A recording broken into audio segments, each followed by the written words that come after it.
Senhor Jesus, ó Senhor Jesus, ó Senhor Jesus, Senhor, entregamos a Ti mais esta comunhão, ó, essa etapa da nossa comunhão da noite, ó, em que vamos ruminar a Tua palavra, que o Senhor possa nos sustentar. Nós colocamos os nossos jovens diante de Ti, que o Senhor possa cuidar deles, ó Senhor, por meio da Tua palavra, alimentá-los, nutri-los, supri-los, Senhor, que eles sejam totalmente guardados e sejam cada vez mais úteis a Ti. Essa é a nossa oração ao Senhor. Sustenta-nos nesta noite, Senhor. Abençoa cada um de nós. Aquieta-nos na Tua presença. Queremos ouvir o Senhor atentamente, que o Senhor fale com cada um de nós. Jesus é o Senhor. Amém, irmãos? Eu estou um pouco até emocionado com essa conferência,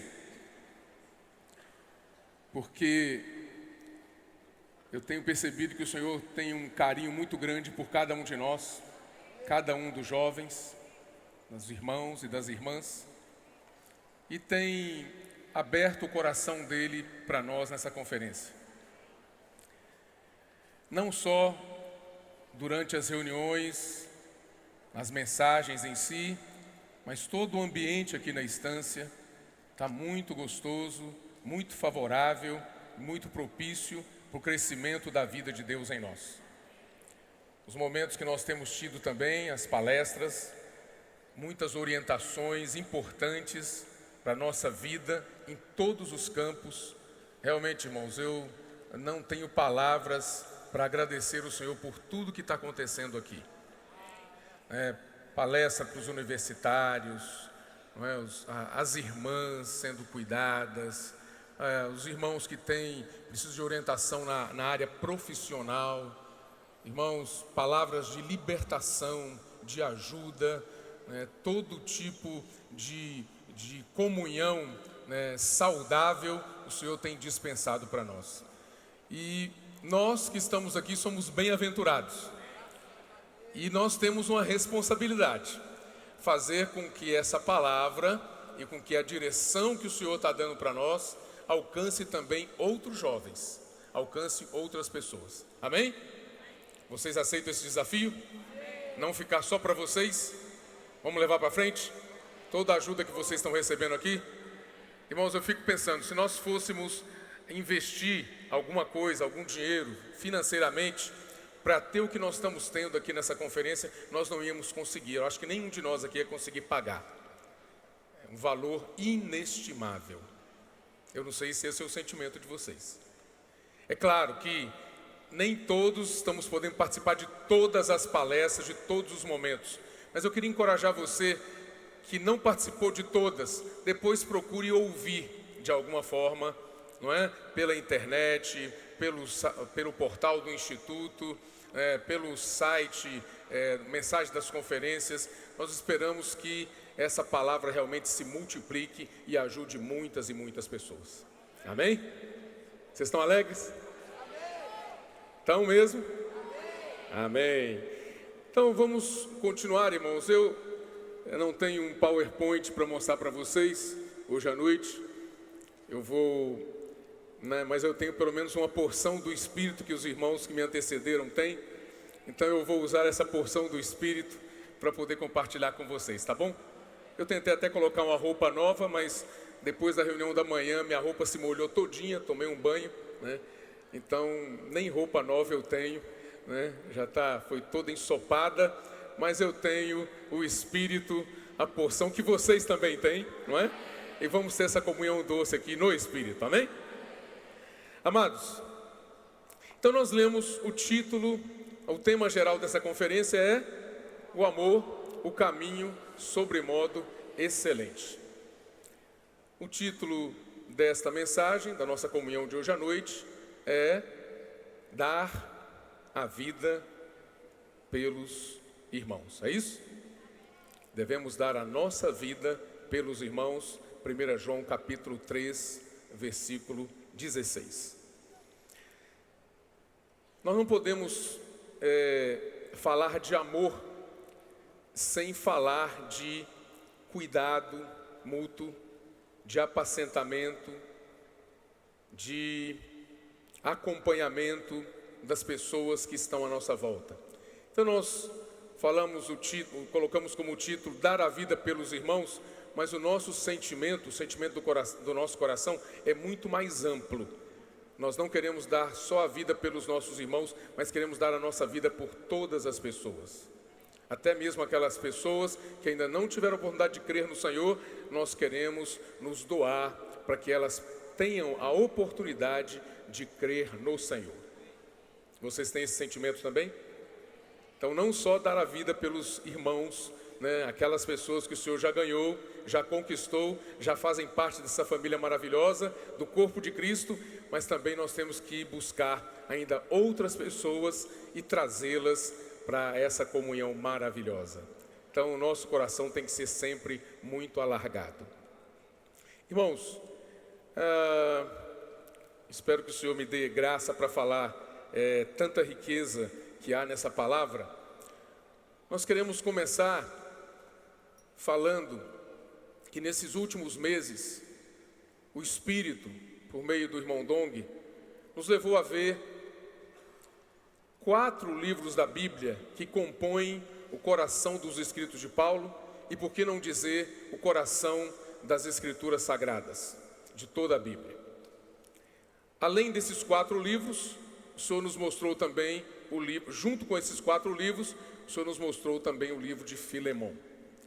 Então, foi nos passado uma ilustração muito interessante, muito boa, muito oportuna, falando que esses 4 livros podem ser comparados com um avião da economia neotestamentária de Deus. E esses 4 livros que formam o avião precisam de uma pista. Os 4 livros são Gálatas, Colossenses, Efésios e... Vamos falar juntos? Gálatas, Colossenses, Efésios e... Junto com esses 4 livros que formam o avião, o corpo do avião, qual é o livro? Representado por qual livro? Gálatas. É a cabine, onde tem ali passageiros, onde tem os comissários de bordo, onde tem piloto e copiloto. Então, Gálatas é esse corpo do avião. Não é uma casca seca, vazia, mas é uma cabine de passageiros. E ali, as pessoas que estão nesse avião são muito bem servidas. Por isso que a primeira mensagem, o irmão André nos falou, né? Nos deu boas-vindas, né? Bem-vindos a bordo do avião da economia de Deus. Então todos nós estamos nesse avião. Então, além de Gálatas, que representa o corpo, a cabine de passageiros desse avião, nós temos 2 asas. Uma das asas é representada pelo livro de Colossenses, que fala que o mistério de Deus é Cristo. E a outra asa representada pelo livro de Efésios, que mostra que o mistério de Cristo é a igreja. Mas esse avião também tem um plano de voo. Ele está muito bem equilibrado, né, com as asas, mas ele tem um plano de voo muito bem definido. E esse plano de voo nós podemos ver no livro de Filipenses, que mostra uma meta, um alvo, onde esse avião vai chegar. E o Senhor está à nossa frente, nos chamando sempre, chamando pelo nome. Como é o seu nome? Fala aí, cada um fala o seu nome. E o Deu. Aí o Senhor está falando assim, fala o seu nome. Vem. E o Deu, vem. Às vezes a gente dá uma desanimadinha, dá uma paradinha, aí o Senhor fala, vem. Tudo que você está passando, eu já passei. Vem que eu vou sustentar você. Vem que nós vamos chegar lá. Então, esse plano de voo é maravilhoso e nós podemos vê-lo no livro de Filipenses.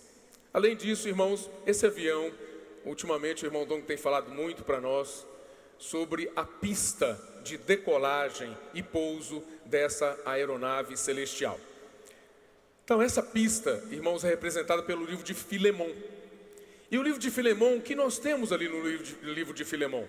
Nós temos a história de amor, porque mostra para nós o cuidado que Paulo teve com uma pessoa que talvez nós a desprezássemos, e era uma pessoa provavelmente desprezada por todos, mas Paulo cuidou dessa pessoa.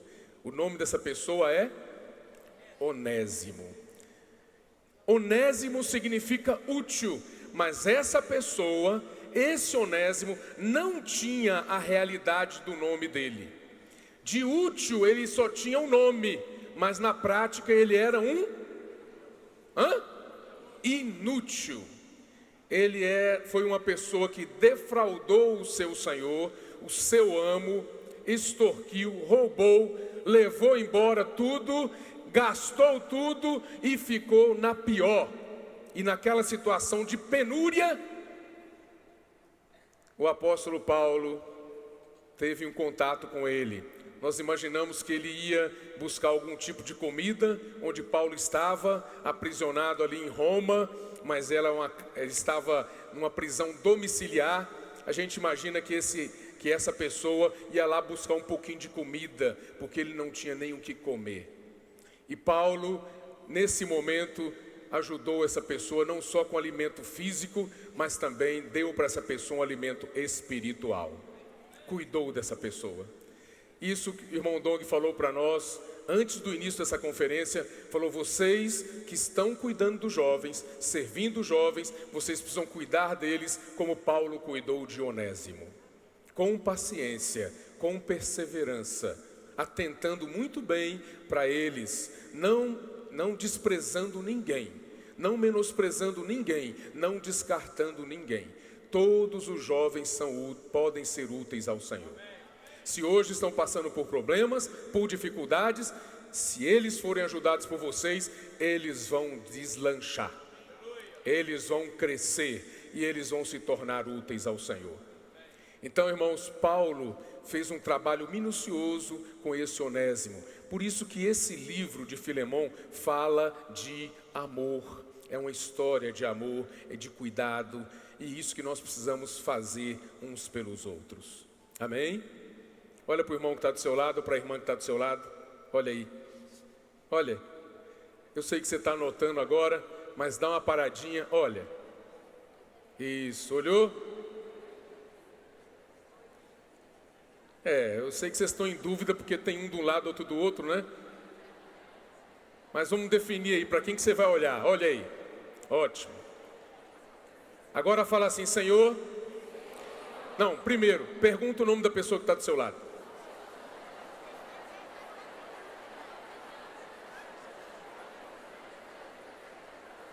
Pronto. Agora você vai fazer uma oração curtinha por essa pessoa. Fala: Senhor, abençoa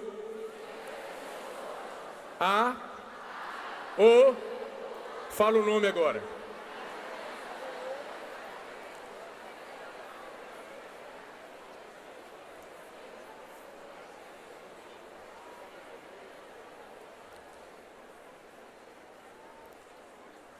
Quando nós olhamos para as pessoas e oramos por elas, a nossa atitude para com essa pessoa muda. O nosso sentimento muda. O nosso amor pela pessoa aumenta. O nosso sentimento de cuidar dessa pessoa aumenta. Então eu tenho certeza, é claro, alguns estão próximos, sentados, próximos a pessoas que já sabem o nome.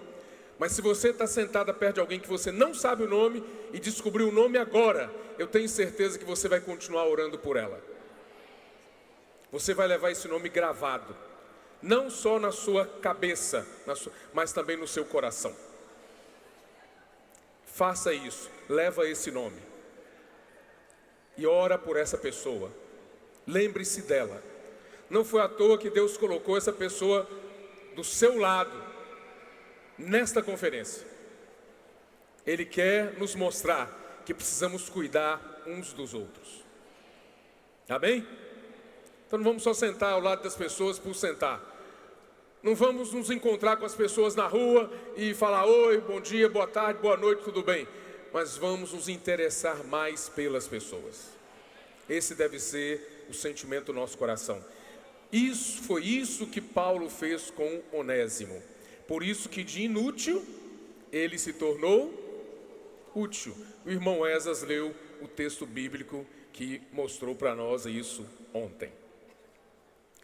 Irmãos, tanta coisa já foi dita nesta conferência, embora nós estejamos na quarta mensagem e não sei quantas palestras, muitas coisas já foram ditas, mas nós ainda temos encargo de ruminar com vocês, irmãos, a palavra hoje à noite, que quando o irmão Dong mostrou para nós esses livros, ele não quis apenas fazer um estudo de cada um desses livros, né, e mostrar algumas coisas, né, relacionadas com o conceito da palavra em si. O que Gálatas fala, o que Colossenses fala, o que Efésios fala, o que Filipenses e Filemão.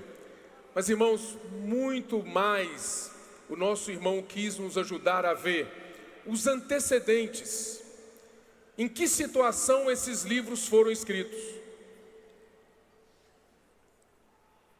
o contexto em que esses livros foram escritos, as pessoas envolvidas, as igrejas envolvidas. E graças a Deus, irmãos, quando nós começamos a olhar para a Bíblia, para a palavra de Deus dessa forma, nós ganhamos muita luz. Não é verdade? Quando você lê o livro de Gálatas, mas você não sabe quais são os antecedentes, qual é o contexto, o que levou Paulo a escrever aquelas palavras para os Gálatas? Nós sabemos que as igrejas na Galácia foram geradas, irmãos, na primeira viagem que o apóstolo Paulo fez com Barnabé. E aquela primeira viagem, eles foram separados pelo Espírito, eles foram enviados e levaram o nome e a palavra do Senhor, a realidade do nome e da palavra para várias cidades. E dentre essas cidades estavam as cidades da Galácia. Então o que eles levaram para os irmãos da Galácia? Levaram a importância de invocar o nome do Senhor. Então as igrejas na Galácia foram geradas numa condição muito saudável. Mas depois o que aconteceu? Aconteceu uma entrada de pessoas, de judaizantes, para poder colocar em dúvida algumas coisas e impedir que os irmãos, que os santos, prosseguissem no caminho do Espírito e da vida. E em vez de depender do Espírito, como eles vinham fazendo, começaram a depender de tradição, de rotina, de lei, se voltaram. Saíram do Espírito e foram para a carne. Se voltaram para si mesmos. Então, irmãos, foi nesse contexto que o apóstolo Paulo, muito preocupado, escreveu a carta dele às igrejas da Galácia. Então, isso para nós é uma advertência. Nós começamos bem a nossa vida com o Senhor, invocando o nome do Senhor, dependendo do Senhor para tudo. Eu não sei fazer nada, eu preciso do Senhor, eu invoco o nome do Senhor. Tudo que eu vou fazer, Senhor me orienta, Senhor me dirige. Mas com o passar do tempo, nós vamos caindo numa rotina e vamos parando de depender do Senhor. Então isso que aconteceu com os cristãos da Galácia, pode também e tem acontecido conosco. Por isso que nós precisamos entender esses antecedentes e esse contexto para a gente ser ajudado. Irmãos, com a dispersão dos cristãos que estavam ali em Jerusalém no início da igreja, muitas igrejas foram geradas nas cidades, em vários lugares. E os irmãos que saíram, exceto os apóstolos, saíram pregando o Evangelho, anunciando o Evangelho, levando o nome do Senhor, ensinando para as pessoas a invocar o nome do Senhor, com simplicidade. E esse Evangelho chegou em Antioquia. Então eu queria aproveitar para falar um pouquinho para vocês sobre Antioquia. Foi uma das igrejas, Antioquia da Síria. uma das igrejas, ela não foi gerada pela pregação de grandes homens, homens famosos, conhecidos na época, mas ela foi gerada por meio da pregação do evangelho de pessoas comuns como nós, eu e você, que saíram recebendo pressão, onde estavam não podiam mais invocar o nome do Senhor, não podiam mais servir o Senhor, estavam sendo perseguidos e foram para vários lugares e aproveitaram para pregar o evangelho. Então você imagina que o evangelho chegou nesses lugares como? Com a simplicidade que eles receberam, sem qualquer tradição, sem qualquer conceito,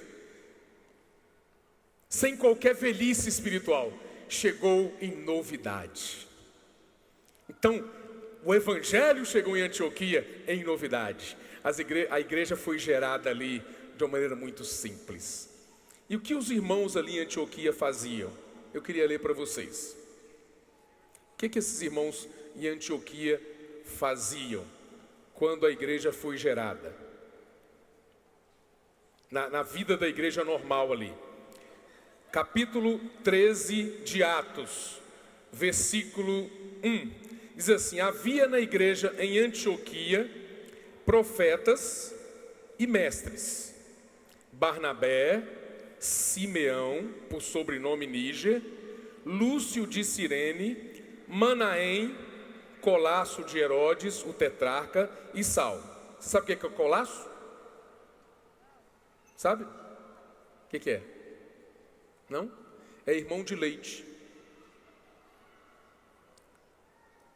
A mulher que amamentou Manaém foi a mesma que amamentou Herodes, o tetrarca. Então, quando fala Colasso, aí os irmãos podem pensar, né, que gosta de futebol, acho que é golaço de Herodes, né? Herodes não fez golaço, ele só fez gol contra, né? Esse aqui é Colasso de Herodes. Isso mostrando uma maneira assim muito, vamos dizer, simples, né? Gostosa, tranquila, de falar que era uma pessoa que tinha uma posição um pouquinho melhor, não é? Esse Manaém aqui, dentre os demais irmãos. Servindo eles, o que esses irmãos faziam, meus queridos jovens? Servindo eles ao Senhor e jejuando, disse o Espírito Santo. Servindo eles ao Senhor e jejuando, disse o Espírito Santo: separai-me agora Barnabé e Saulo para a obra a que os tenho chamado. Em que situação Barnabé e Saulo foram separados para a obra e enviados?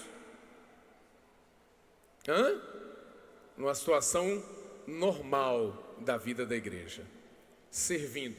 Qual é a situação normal da vida da igreja? Onde nós servimos o Senhor.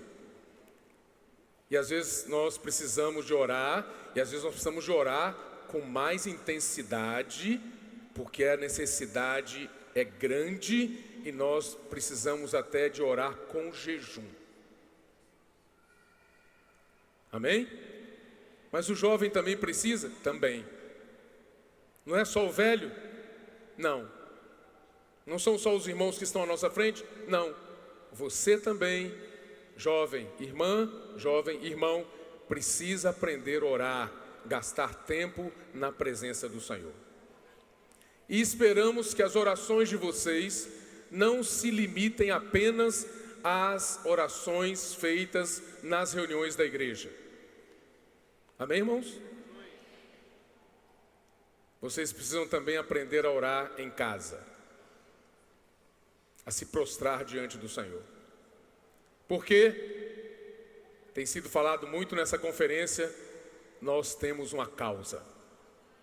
Por esta causa, nós devemos nos colocar de joelhos e orar ao Senhor. Você tem esse sentimento de orar, se separar, não orar pelas suas necessidades. Eu sei que você, eu também, todos nós temos muitas necessidades, são inúmeras necessidades. Eu preciso de muita coisa. Mas irmãos, nós precisamos aprender a orar também pelas pessoas, pelas necessidades da igreja, pela necessidade do Senhor, pelo avanço da obra do Senhor. Você tem esse sentimento? Ou quando você vai orar, só pensa em si mesmo? Senhor, abençoa a minha escola, minha faculdade. Oh, Senhor, minha prova que eu vou fazer. Senhor, em nome de Jesus, amém. Obrigado por esse pão, obrigado por esse alimento. Em nome de Jesus, amém. Obrigado pelo meu emprego. Obrigado, Senhor, porque agora eu passei na prova. Obrigado isso, obrigado. Sempre voltado para você mesmo. É assim que você ora? Nós devemos, sim, podemos orar por tudo isso, agradecer a Deus por tudo, sem dúvida nenhuma, mas precisamos também atentar para a igreja, para as pessoas. Quando nós oramos pelas pessoas, Deus também nos abençoa. Você pode crer nisso que nós estamos falando. Quando nós oramos pelas pessoas, Deus nos abençoa. Você abençoa as pessoas e Deus abençoa você. Então, servindo eles ao Senhor e jejuando, disse o Espírito Santo: separai-me agora Barnabé e Saulo para a obra que os tenho chamado. Então, jejuando e orando, impondo sobre eles as mãos, os despediram.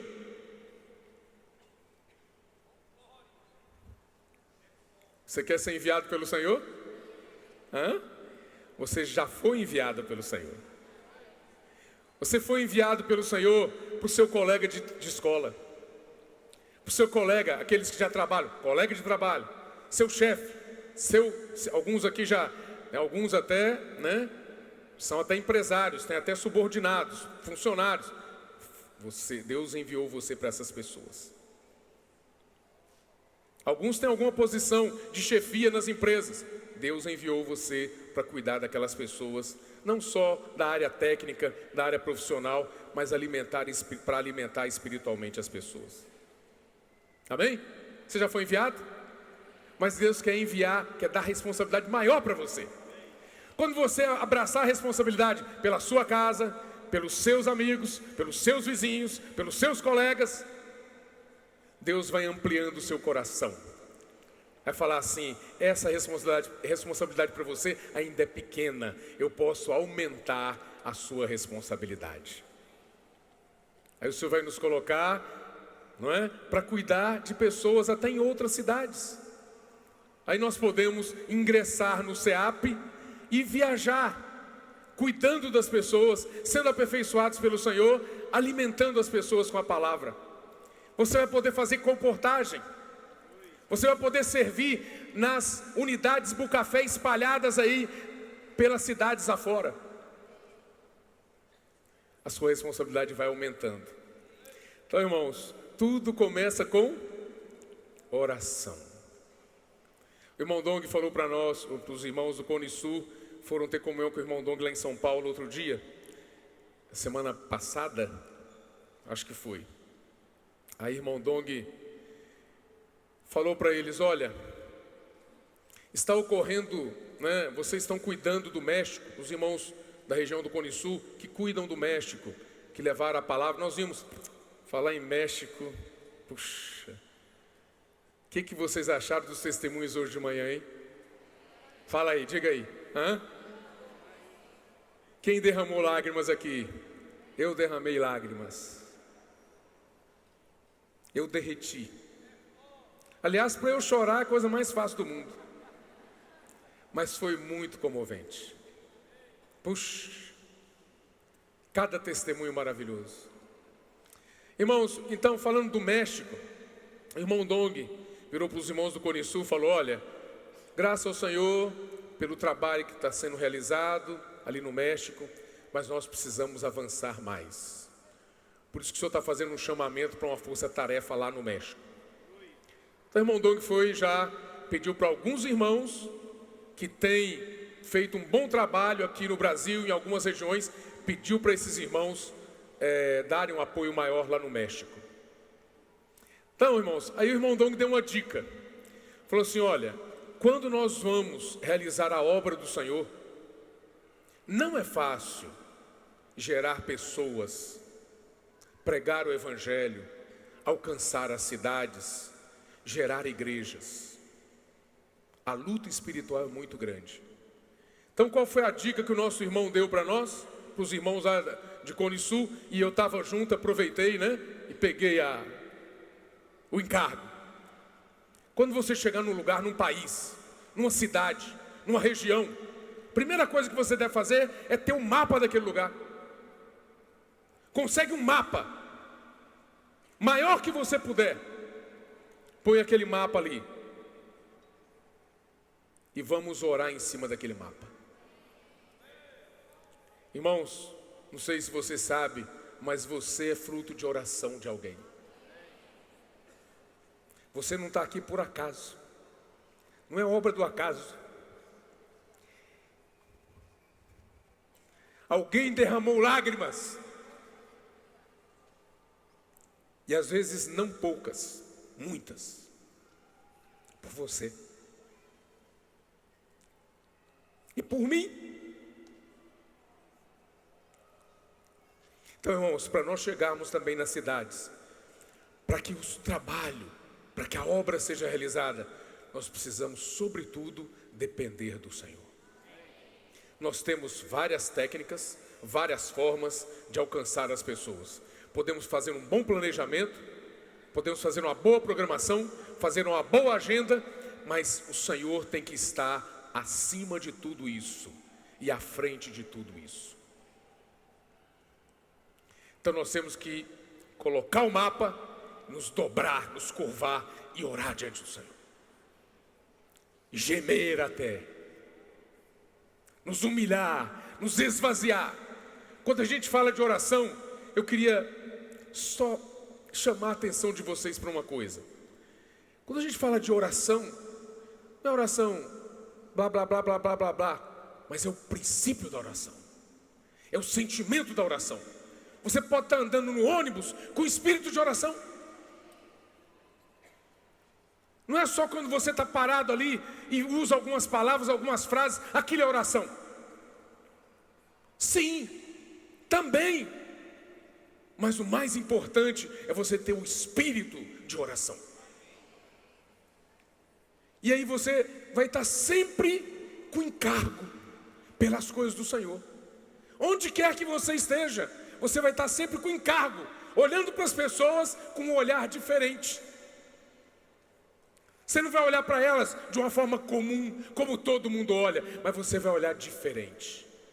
Você vai olhar para a cidade que você mora, para o bairro que você mora, para a sua vizinhança, para as pessoas ali de uma forma diferente, porque você tem o espírito de oração. Senhor Jesus, temos que nos curvar, irmãos, diante do Senhor. Então, eles foram enviados por quem? Versículo 4. Por quem que eles foram enviados, jovens? O que houve? Versículo 4 do capítulo 13 de Atos. Amém? Tudo certo? Alô? Por quem enviou? Quem os enviou?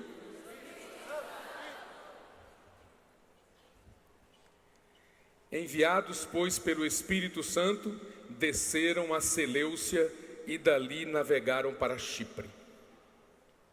Chegados a Salamina, anunciavam a palavra de Deus nas sinagogas judaicas. Tinham também João como auxiliar. Mas eu queria falar um pouquinho mais de Antioquia, não só aqui. Eu queria convidar vocês para dar uma olhadinha no capítulo 11 de Atos.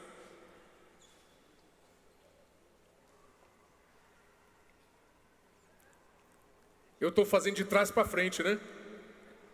Capítulo 11 de Atos. Então os que foram dispersos, isso eu falei para vocês, por causa da tribulação que sobreveio a Estevão, se espalharam até a Fenícia, Chipre e Antioquia. Olha só, não anunciando a ninguém a palavra, senão somente aos judeus. Espera aí, não para aí o texto bíblico. Então eles começaram anunciando aos... Fala, gente. Aos judeus. Alguns deles, porém, que eram de Chipre e de Cirene, e que foram até Antioquia, falavam também aos... anunciando-lhes o evangelho do Senhor Jesus. Então vamos olhar com mais carinho para esse lugar aqui. Começaram falando para os judeus, mas alguns irmãos não eram de Jerusalém, vieram de outros lugares e também pregavam o evangelho. E eles pregaram o evangelho para os gentios. Os que vieram de Jerusalém, provavelmente, se encarregaram de pregar o evangelho para os judeus. Mas os que vieram de outros lugares, pregaram o evangelho também para os gentios. Então, onde está o segredo da igreja em Antioquia? Por que a igreja em Antioquia, ela conseguiu descolar de toda uma condição de tradição que havia em Jerusalém? Porque além de judeus, ali haviam também gentios. Pessoas que não tinham nenhum conceito com relação às tradições judaicas, a lei de Moisés e outras coisas assim. Eles receberam a palavra de maneira pura, como a palavra é.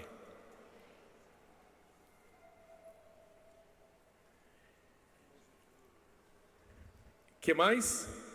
Aqui diz assim: a mão do Senhor estava com eles e muitos crendo se converteram ao Senhor.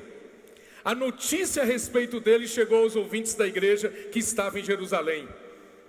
Então a igreja de Jerusalém, quando os irmãos lá ouviram que estava acontecendo, aí o que eles fizeram?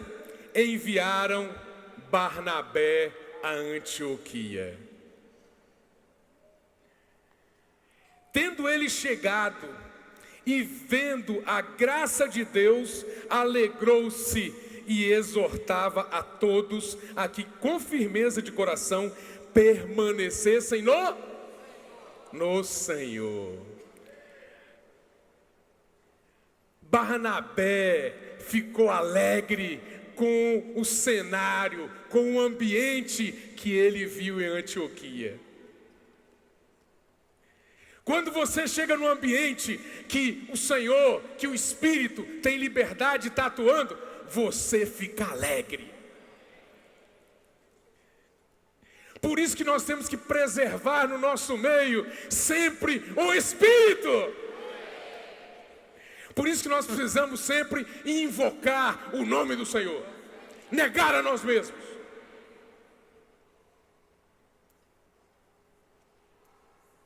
Isso vai nos libertar de toda a tradição, de toda a velhice espiritual.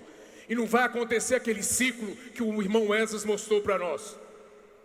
Que chega um momento que a situação, tem gerações que param de buscar o Senhor. Assim como aconteceu na época dos juízes, porque não conheciam Deus. Se nós nos mantivermos no frescor da vida, nós vamos ser pessoas sempre cheias do Espírito, sempre renovadas, e vamos ser pessoas cativantes. O nome e a palavra do Senhor vão prevalecer. Tendo ele... Cadê? Porque... Agora eu quero chamar a atenção de vocês para esse versículo aqui.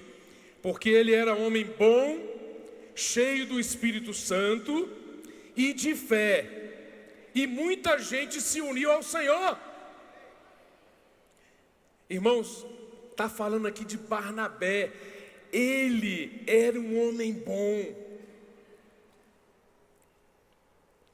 cheio do Espírito Santo e de fé. E muita gente se uniu ao Senhor. E partiu Barnabé para Tarso à procura de Saulo. Tendo encontrado, levou-o para Antioquia, e todo um ano se reuniram naquela igreja e ensinaram numerosa multidão. Em Antioquia foram os discípulos pela primeira vez chamados cristãos. Então eu queria falar para vocês uma coisa que tem sido falada para a gente esses últimos meses, de uma maneira muito clara.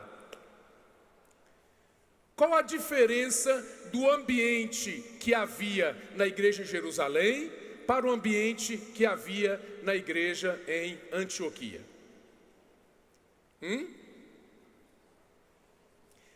Qual era a situação da igreja em Jerusalém? Eu não vou ler os versículos para vocês, mas Atos capítulo 15 nos dá uma boa, radiografia da situação da igreja em Jerusalém. Se você ler Atos capítulo 15, você vai entender que Jerusalém tinha um problema. Só que o problema de Jerusalém, nós achávamos antes que era uma igreja que tinha muito autoritarismo, que era uma ditadura. Falava, tem que fazer assim, tem que ser feito dessa forma. O Espírito vem mostrar para nós que não. A igreja em Jerusalém era uma igreja que tinha muita democracia, onde os irmãos, a liderança, ouviam a opinião das pessoas. Democracia, você sabe, né? É a opinião do povo. O que o povo quer? O que você quer na igreja? Não quero que a gente pregue o evangelho, não quero que a gente ore, não gosto de SEAP, não gosto de bucafé, não gosto de comportar, não gosto de nada disso, irmão.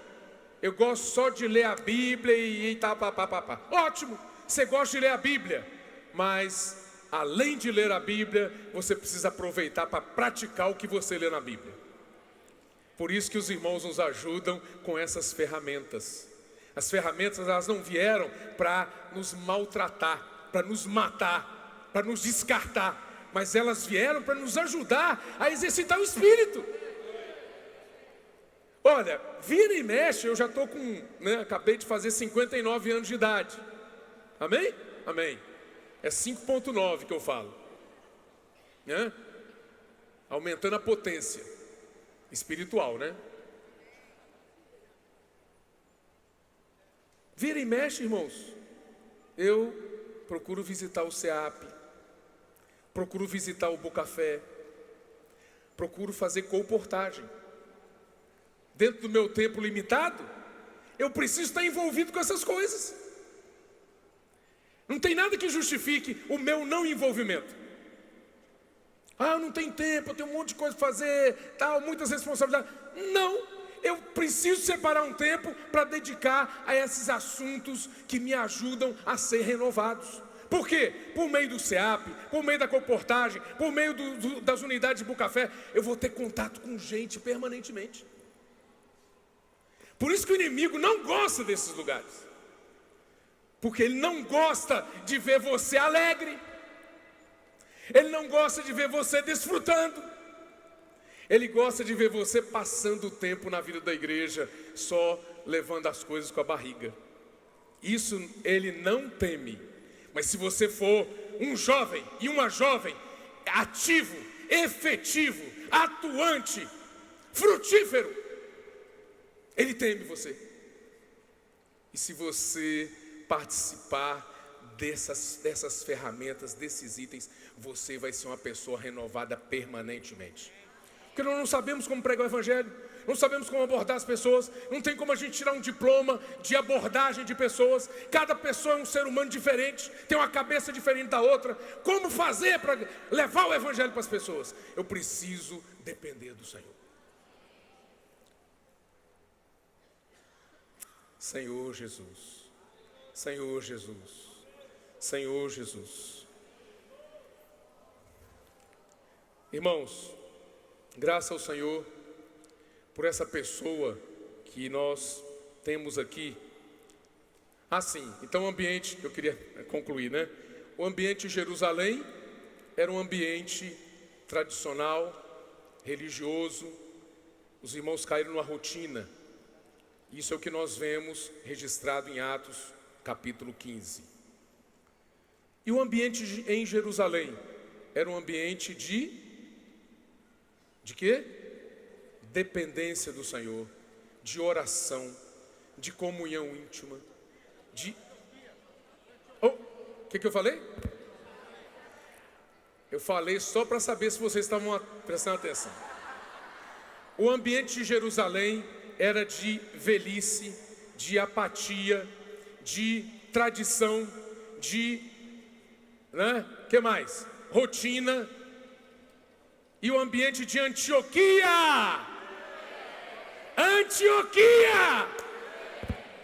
era de oração, de comunhão com o Senhor, de palavra, dependência do Senhor. Amém, jovens? E outra coisa, um ambiente com renovação permanente. Porque as pessoas que estavam ali, eram pessoas que foram criadas de uma maneira, era um ambiente novo, sem coisa judaica, da tradição judaica, sem uma liderança fechada, bitolada. Não eram bitolados, tinham um coração alargado. Pior coisa que tem é a gente ser bitolado. Você não, O que fugir daquilo ali você não aceita. Então você tem que ter um coração alargado. Se eu errar de novo, vocês me corrijam, tá? Então essa foi uma das coisas que o Espírito mostrou para nós, essa diferença que existe entre o ambiente de Jerusalém e o ambiente da igreja em Antioquia. Agora eu quero perguntar para vocês, em que ambiente vocês querem viver?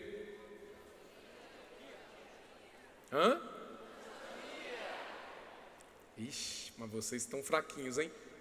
Eu sei que teve reunião da manhã, teve palestra à tarde, vocês já estão com fome. Estão com fome já, não? Já jantaram? Não jantaram ainda, não? Alguns sim, outros não, né? Pelo que eu estou vendo.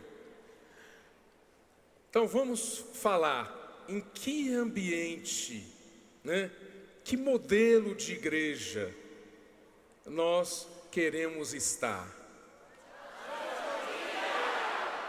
Opa, agora sim. Agora posso até sentar, né?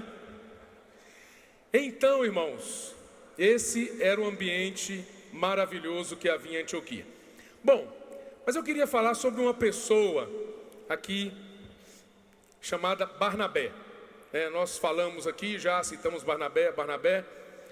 E uma pessoa que o Espírito nos ajudou a ver com outros olhos na nossa comunhão na Palavra de Deus, no nosso estudo da Bíblia, foi a pessoa de Barnabé. Assim como o Senhor quer gerar Epáfras, amém? Como o irmão Nézar disse, é um ministro. Ei, gente, está difícil, hein? A última frase que o Esdras colocou ontem no quadro. Um ministro.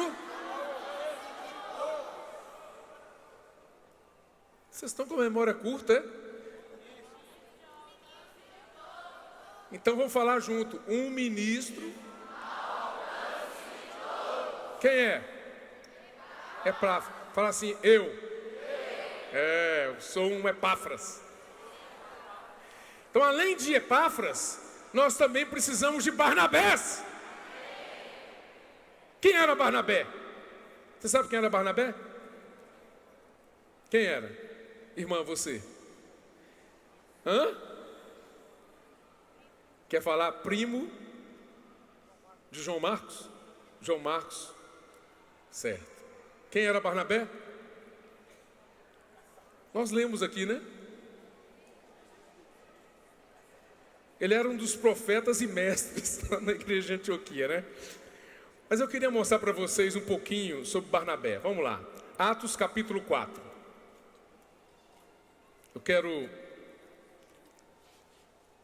Eu fiquei impressionado, eu gostaria de também tentar ajudar vocês. Eu fui muito ajudado por isso aqui.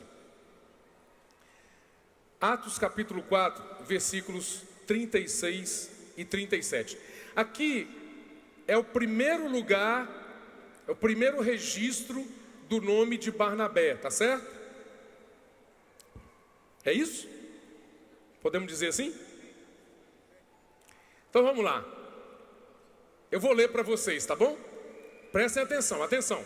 José, a quem os apóstolos deram o sobrenome de Barnabé. Então, quem era Barnabé? José. Tem algum José aqui? Cadê o José aqui? Tem algum José aí? Cadê? Levanta a mão. Um José? Tem mais, não, tem mais José, que é isso? Ah, sim, tem muito mais. Você não quer levantar a mão. Mas nós esperamos que esses Josés aqui sejam Barnabés. Então, José já é um nome bonito, assim como Maria. É um nome significativo também, José. Mas, olha só.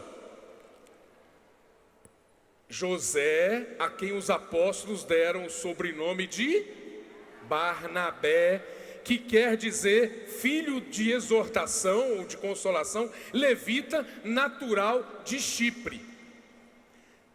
Então, a primeira coisa que eu queria destacar para vocês é filho de exortação.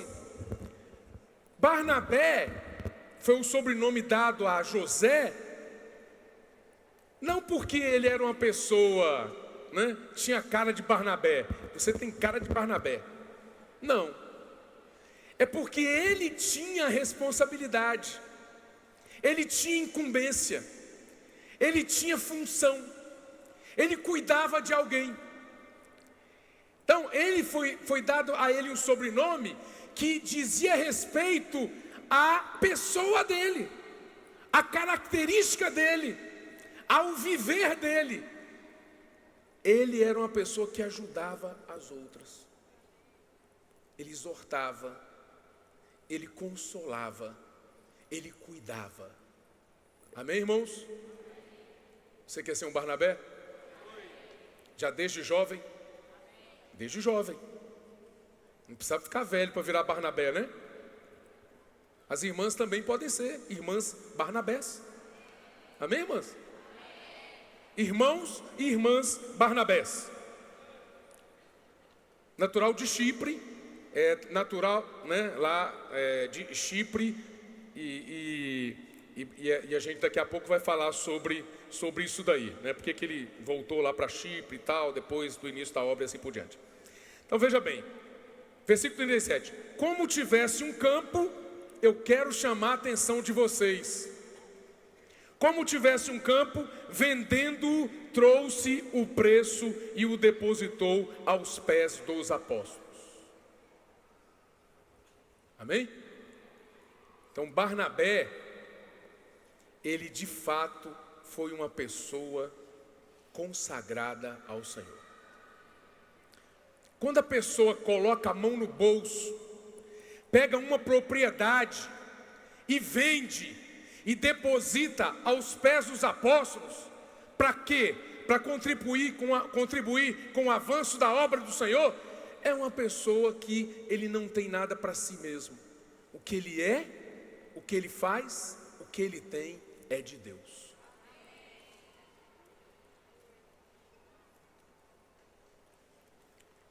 Ninguém precisou falar para ele, Barnabé, faz isso, Barnabé. Não, espontaneamente. Ele tinha uma propriedade, eu não sei quantas ele tinha, mas aqui fala que tinha uma. Ele vendeu e pegou o dinheiro e depositou aos pés dos apóstolos.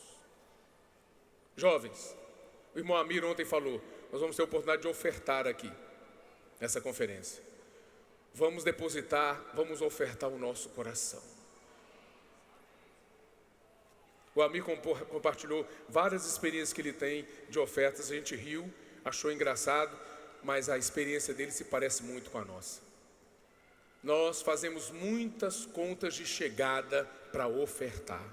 Nós não ofertamos de acordo com o que Deus propôs no nosso coração. Essa é a grande verdade. E nós queremos, irmãos, que vocês, desde a juventude de vocês, desde agora, mas eu ainda não tenho o primeiro emprego, irmão, ainda não tenho emprego, eu estou só estudando. Mas já vai colocando no seu coração, você precisa ser totalmente consagrado ao Senhor. Você tem alguma renda, você recebe algum dinheiro, seu pai te dá, sua mãe, algum parente seu, mesmo você estudando, sempre procure reservar uma porção para ofertar ao Senhor. Eu quero dizer para você, você vai ser as janelas dos céus, as bênçãos do Senhor vão ser derramadas sobre você o tempo todo. Irmão Dom compartilha conosco o início da obra aqui, e um dos cooperadores dele, o irmão Samuel Mar. Irmãos, esse irmão deu todo o apoio para o irmão Dong, para a obra, para que hoje nós tivéssemos o que o Senhor nos deu aqui, mesmo essa instância que nós temos, e tantos outros lugares que nós temos, tantas coisas que foram feitas. Irmãos, graças ao Senhor, o Senhor levanta irmãos como Barnabé. O Senhor nos deu um irmão como Samuel Mar, nos deu um irmão como o irmão Dong, que também deu tudo, irmãos. Toda a vida dele, tudo que ele é, tudo que ele tem, ele deu. Hoje nós estamos aqui, ar-condicionado. O início, vocês viram aqui o início da instância, naquela entrevista da abertura da conferência, a nossa história. Quem estava aqui no início, mesmo antes do início da instância, a gente participava das conferências em estádio de futebol. E às vezes não tinha colchão também. A gente levava saco de dormir. Eu mesmo entrava dentro de um saco de dormir e dormia ali no meio dos irmãos. Deitava num lugar, acordava em outro, que eu ia rolando. Eu acordava em outro lugar completamente diferente. Hoje nós temos esse lugar maravilhoso, resultado de consagração, de entrega absoluta de muitos irmãos, de muitas lágrimas, de muita oração. Eu não sei se eu estou puxando um pouco, meus irmãos, mas nós temos que sentir o peso da responsabilidade. Não sei se eu estou exagerando, se eu estiver exagerando, vocês me perdoem.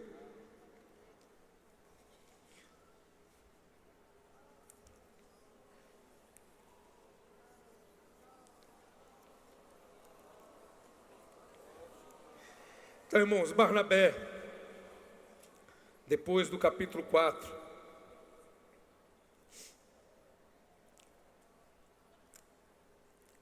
nós temos o capítulo 9.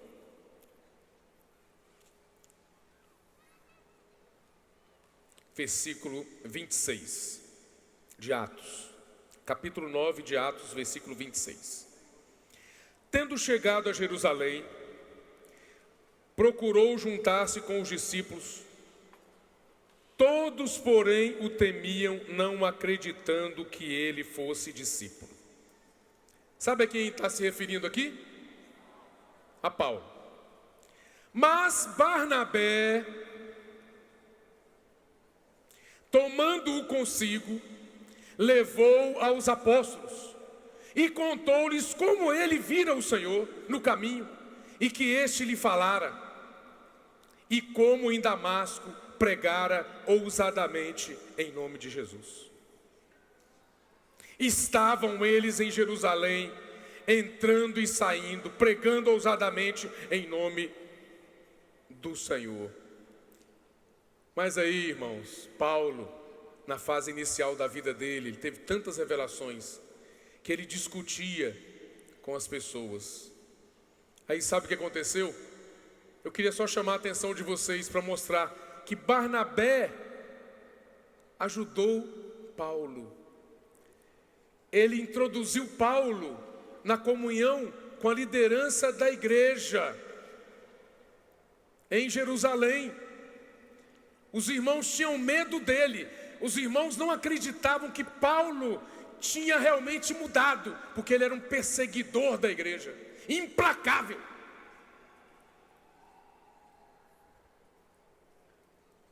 Mas Barnabé tinha o coração de Deus. Ele sabia o que o Senhor tinha falado para Ananias a respeito de Paulo, dizendo: vai, que este é para mim um instrumento, um vaso escolhido, para tornar conhecido o meu nome no meio dos gentios. Barnabé ganhou essa percepção.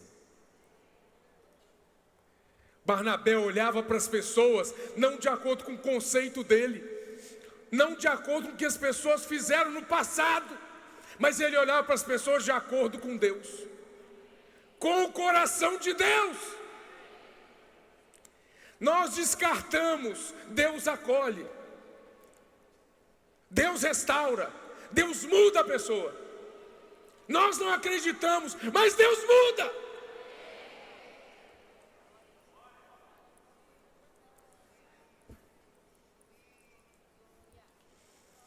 Então esse Barnabé, vão anotando aí, ajudou Paulo.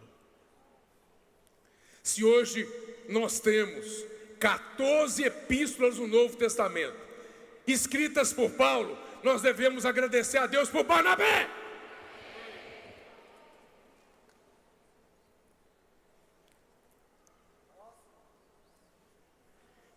Muito bem. Então vocês viram aqui que Paulo voltou para Tarso, né? Essa história. Mas a história não para por aí não, né? O que mais? Capítulo 11, nós já lemos, né? Versículos 19 a 26, mostra que quando Barnabé chegou em Antioquia e viu a condição adequada da igreja em Antioquia, o que Barnabé fez? Ei, meninos, meninas, jovens, ei, fala aí, diga aí, ungidos, o que ele fez? Ele foi buscar Paulo lá em Tarso e levou para Antioquia. Amém? Estão acompanhando?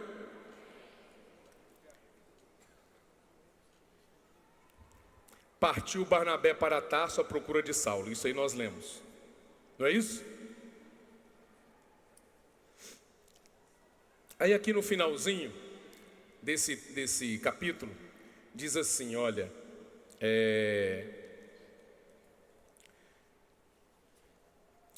teve uma situação de fome na terra, e aí Jerusalém, os irmãos ali foram muito afetados pela fome. Então a igreja de Antioquia levantou uma oferta para mandar para socorrer os irmãos em Jerusalém. Quem levou a oferta? Versículos 29 e 30, diz assim: os discípulos, cada um conforme as suas posses, resolveram enviar socorro aos irmãos que moravam na Judéia.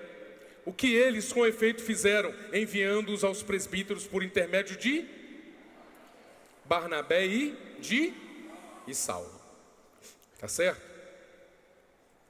Aí depois passa o capítulo 12, aí nós vemos o versículo 25, no finalzinho do capítulo 12, diz: Barnabé e Saulo, cumprida a sua missão, voltaram de Jerusalém, levando também consigo a João, apelidado Marcos. Muito bem.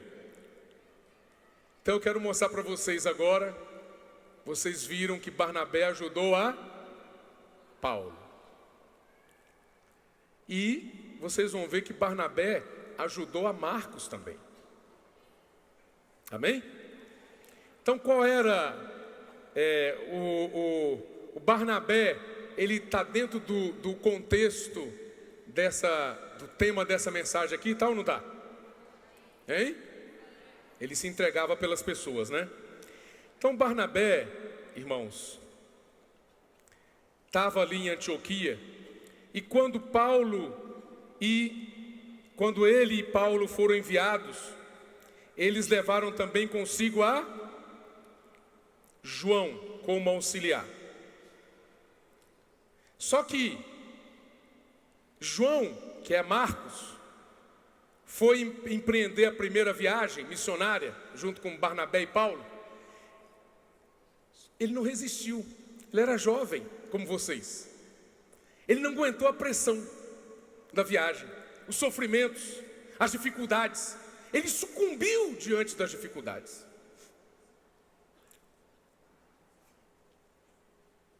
E ele voltou para Jerusalém, abortou a missão, ele.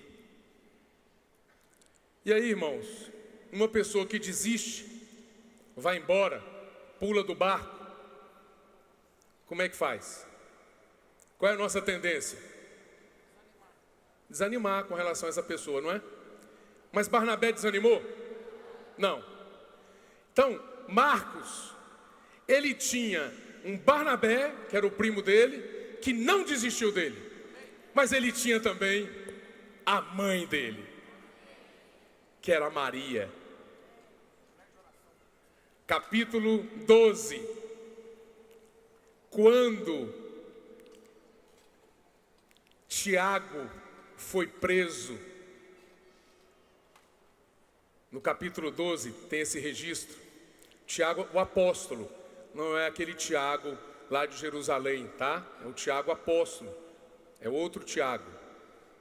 Aquele de Jerusalém era o irmão de Jesus, né? Esse aqui, do capítulo 12 de Atos, é o Tiago apóstolo. Então Tiago foi preso e foi morto.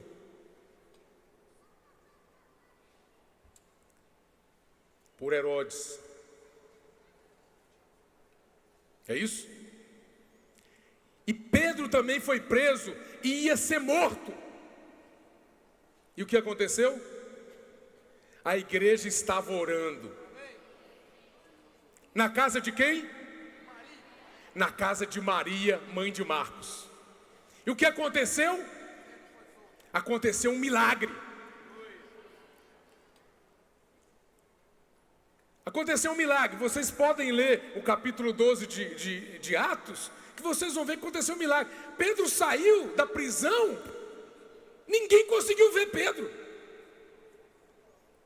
Aí quando ele saiu, foi liberto da prisão pelo anjo do Senhor, pelo próprio Senhor. Ele foi para onde? Para a casa de Maria. E quando ele chegou lá, o que ele encontrou? Um lugar de oração. As pessoas orando, a igreja orando. Só que os irmãos estavam orando, e quando viram Pedro, né, um deles não acreditou. Ué, né, não sei se isso acontece com você, né? Você está orando por uma situação, aí o Senhor faz um milagre, e você estava orando, o milagre foi vir, você não acredita.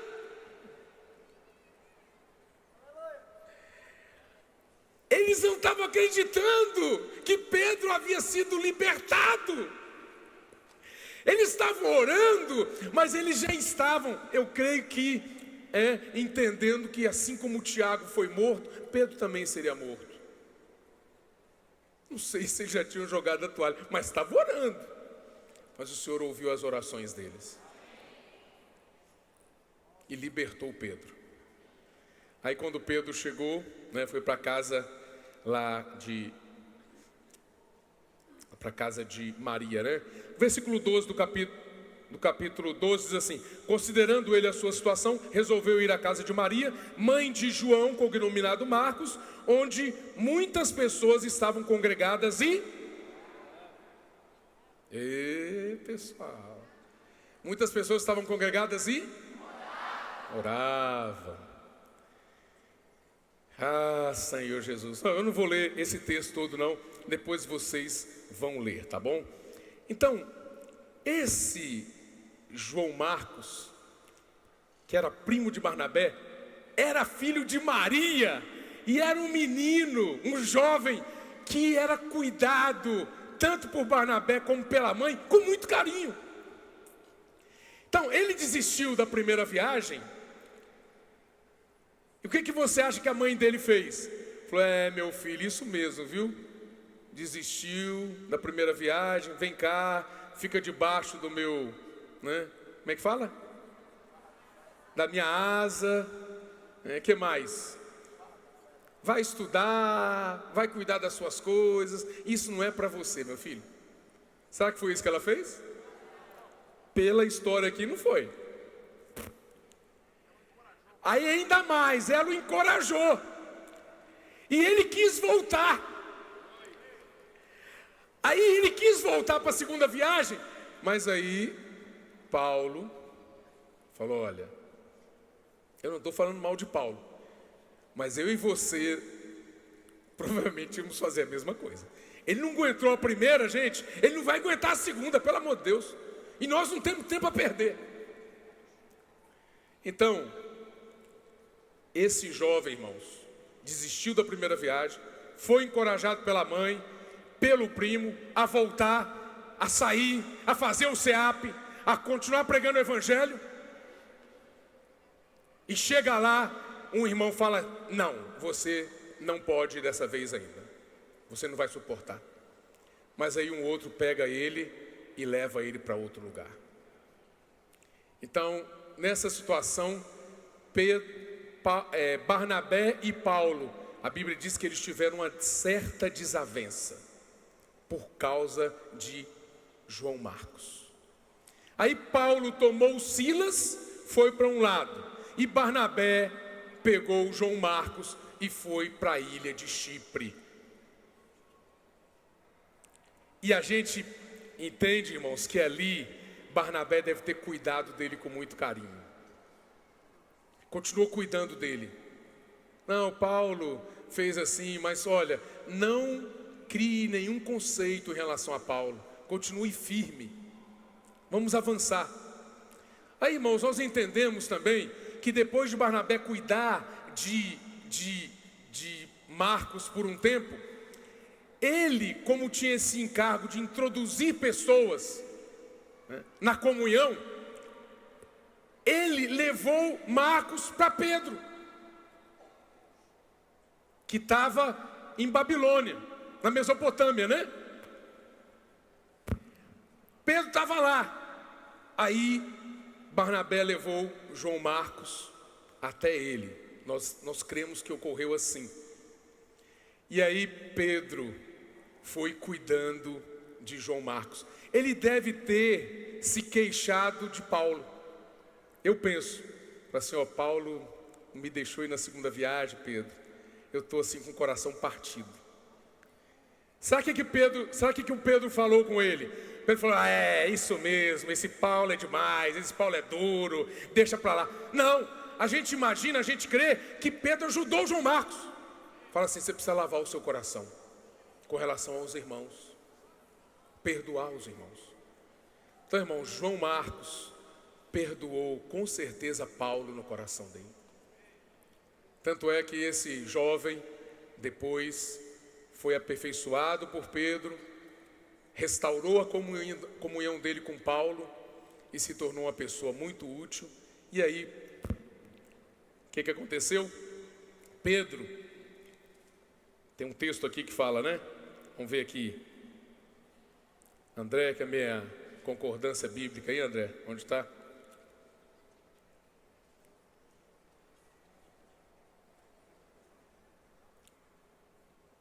Primeira Pedro 5,13.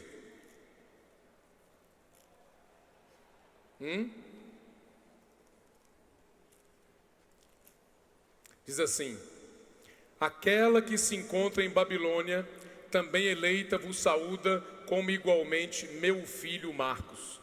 Irmãos, Pedro considerou esse jovem que havia sido descartado como um filho para ele. Ele tinha um carinho muito grande por João Marcos. Não só isso, esse jovem se tornou útil ao apóstolo Paulo. Em 2 Timóteo capítulo 4, vamos dar uma olhadinha lá, versículo,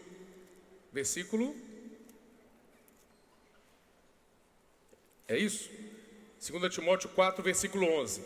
Somente Lucas está comigo, toma contigo Marcos e traze-o, pois me é útil para o ministério. Filemon, versículo 24, vira a página, você vai achar Filemon, versículo 24, Marcos, Aristarco, Demas e Lucas, meus cooperadores. Quem falou isso aqui? Paulo. Então, Marcos não só se tornou um cooperador de Pedro, mas se tornou um cooperador de Paulo. E, irmãos, Marcos se tornou o escritor de um dos evangelhos.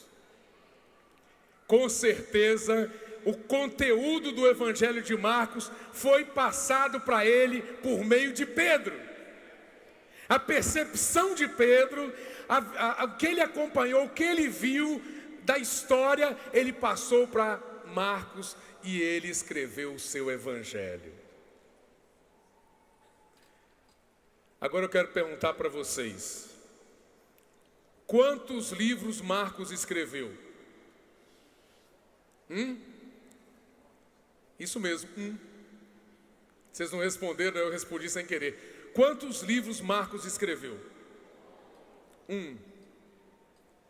Pode falar com vontade. E Paulo?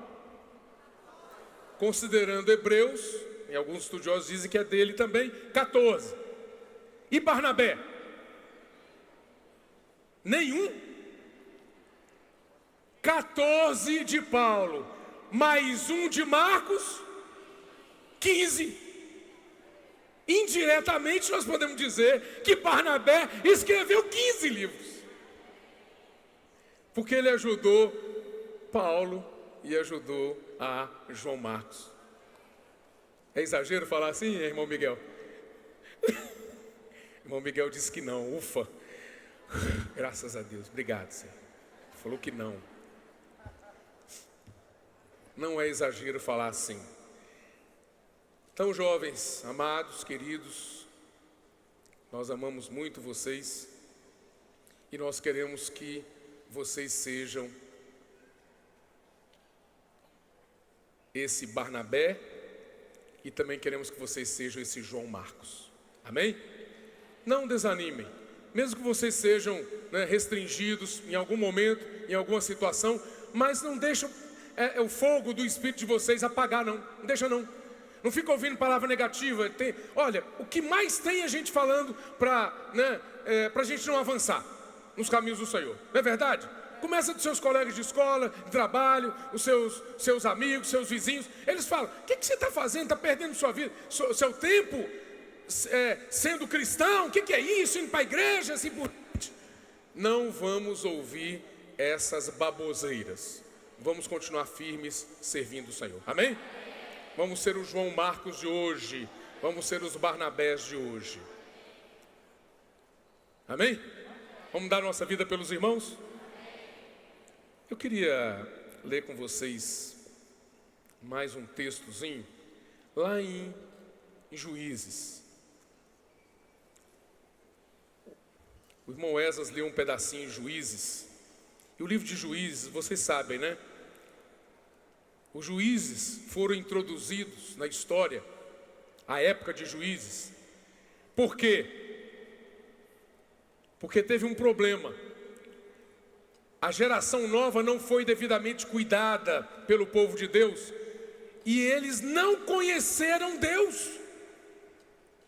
Daí surgiu o período de Juízes. O irmão Esdras leu esse texto para nós ontem. Eu queria chamar vocês, pedir a ajuda de vocês. Acabou meu tempo, é? Ai, acabou mesmo, tem jeito mais. Mas eu queria ainda ver o capítulo 6 aqui de Juízes e mostrar para vocês uma pessoa que é muito parecida comigo e com você, tá? Eu não vou ler muita coisa, mas uma das pessoas que ajudou o povo de Deus naquela época foi Gideão. E Gideão era uma pessoa como eu, medrosa, né? E estava uma situação que o povo de Israel juntava, plantava, colhia, aí vinha os inimigos e matavam tudo, comiam tudo, levavam tudo, roubavam tudo e eles ficavam sem nada. E o versículo 11 do capítulo 6 de Juízes diz assim: então veio o anjo do Senhor e assentou-se debaixo do carvalho que está em Ofra, que pertencia a Joás, a Biesrita. E Gideão, seu filho, estava malhando o trigo no lagar para o pôr a salvo dos midianitas. Olha que situação chegou. Então o anjo do Senhor lhe apareceu e lhe disse: o Senhor é contigo, homem valente. O Senhor é contigo, homem valente. Respondeu-lhe Gideão: ai, Senhor meu, se o Senhor é conosco, por que nos sobreveio tudo isto? E que efeito de todas as suas maravilhas que nossos pais nos contaram, dizendo: não nos fez o Senhor subir do Egito? Porém agora o Senhor nos desamparou e nos entregou nas mãos dos midianitas. Então se virou o Senhor para ele e disse: vai nessa tua força e livra Israel da mão dos midianitas, porventura não te enviei eu?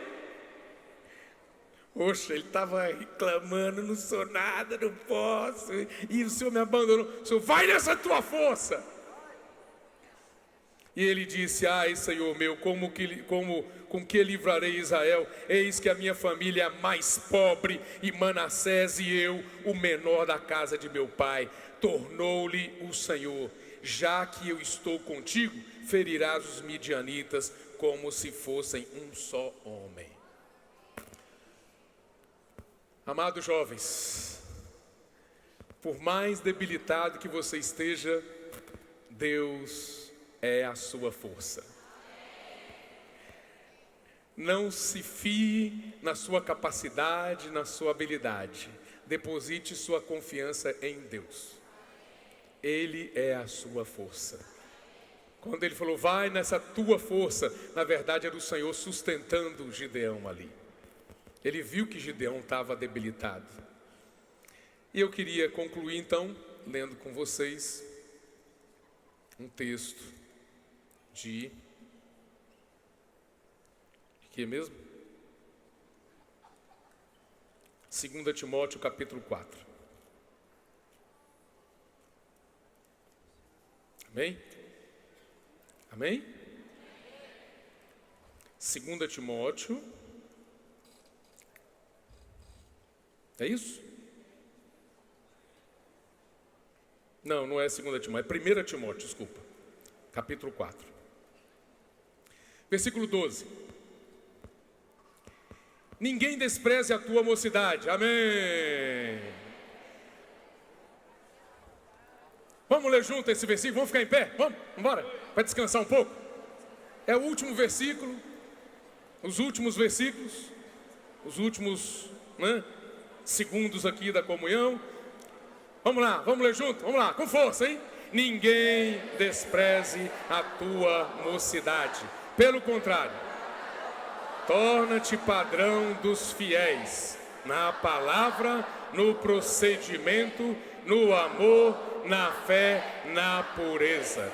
Até a minha chegada, aplica-te à leitura, ao ensino. Não te faças negligente para com o dom que há em ti, o qual te foi concedido mediante profecia, com a imposição das mãos do presbitério.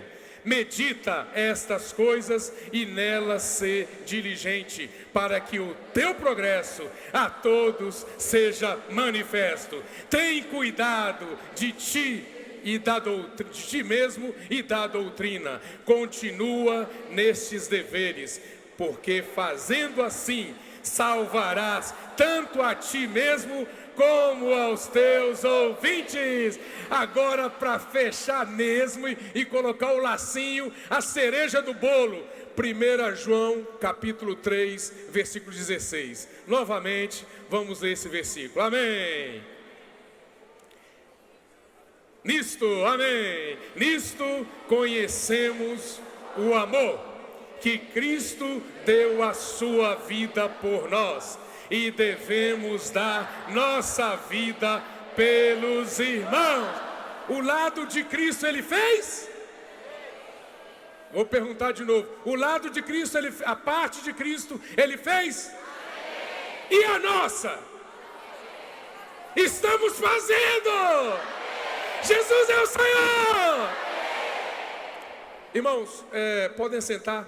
Só falar sobre, o Amir hoje de manhã falou sobre o CEAP. Eu queria dizer para vocês, irmãos, que nós estamos com uma nova né, uma reestruturação no SEAP. Ele não vai ser mais aquele que você estava acostumado. Ele está recebendo um upgrade.